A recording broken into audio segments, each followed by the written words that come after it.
O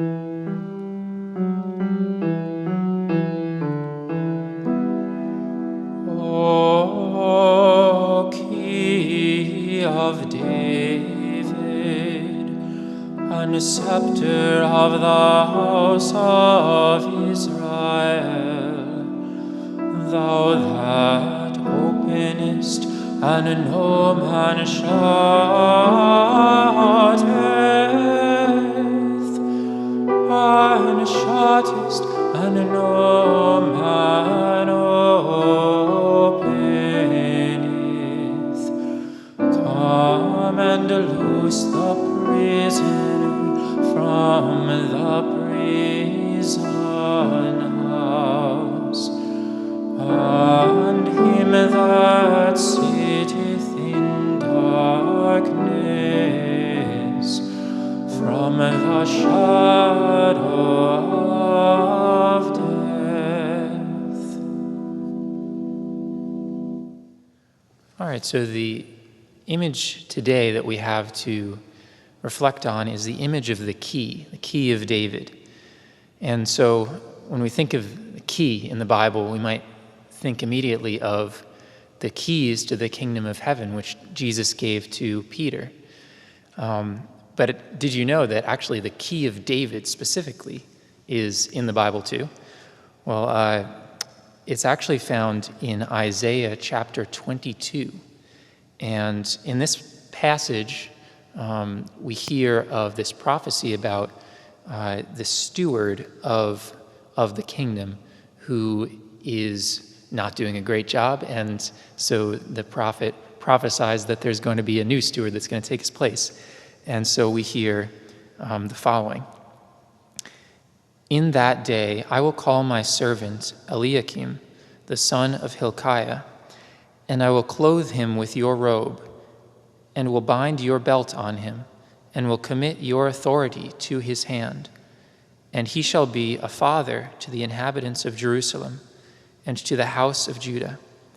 And I will place on his shoulder the key of the house of David. He shall open, and none shall shut, and he shall shut, and none shall open. And I will fasten him like a peg in a sure place, and he will become a throne of honor to his father's house. So in this kingdom, the king was the one who had the ultimate authority, but there also existed this particular position, this sort of steward or prime minister, so to speak, that exercised the king's authority on his behalf. And the key is sort of the image of this authority.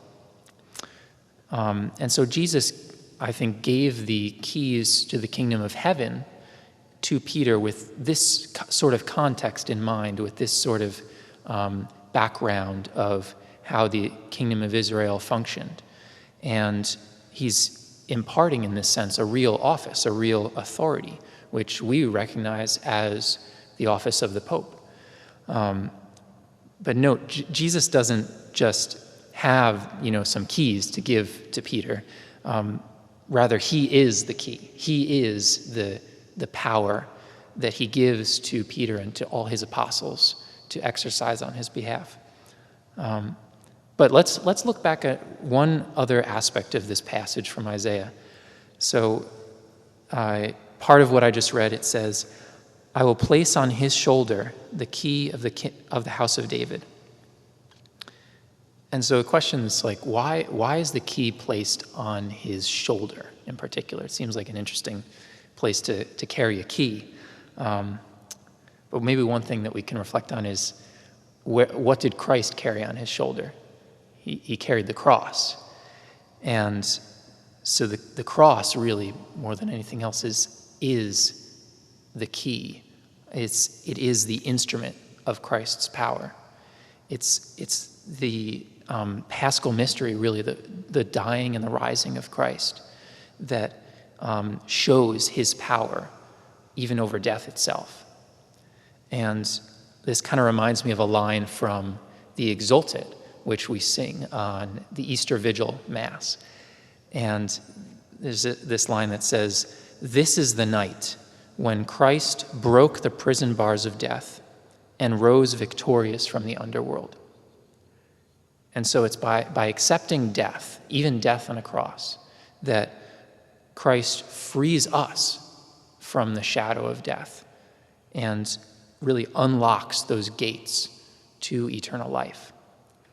And this is the key that he gives to Peter, and then to all of his apostles, his successors, all the priests of his church. It's this key of Christ himself acting in his church through his ministers to free us from sin and from death. And yet, it's a key that must be carried on the shoulder. It's a key that each priest must bear on his shoulder.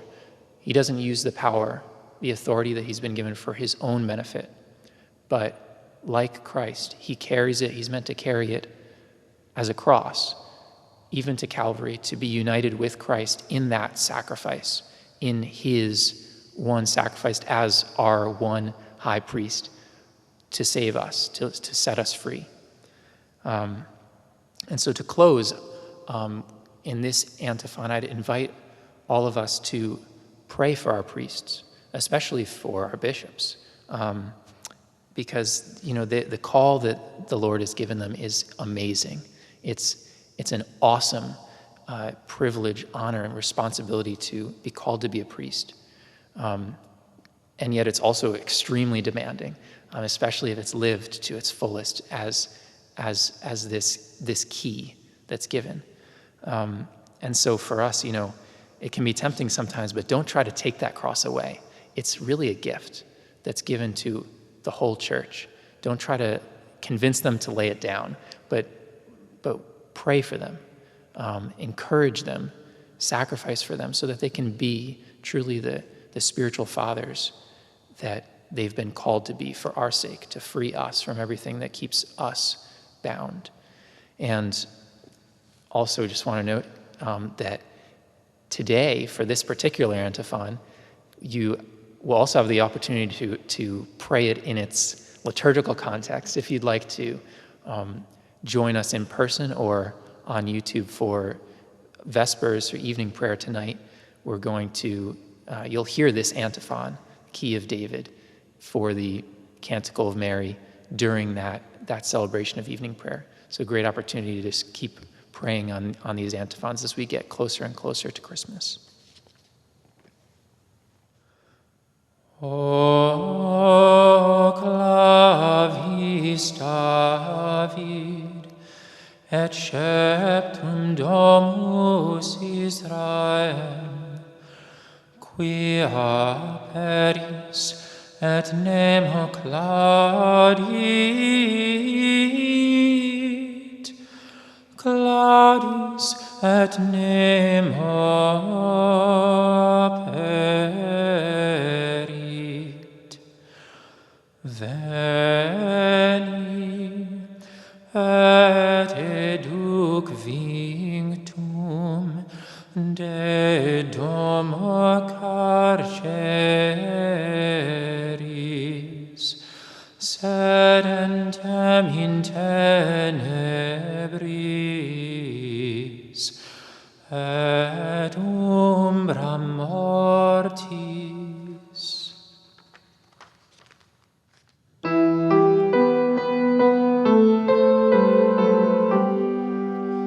O come, O Key of David, come, and open wide our heavenly home. Make safe the way that leads on high, and close the path to misery.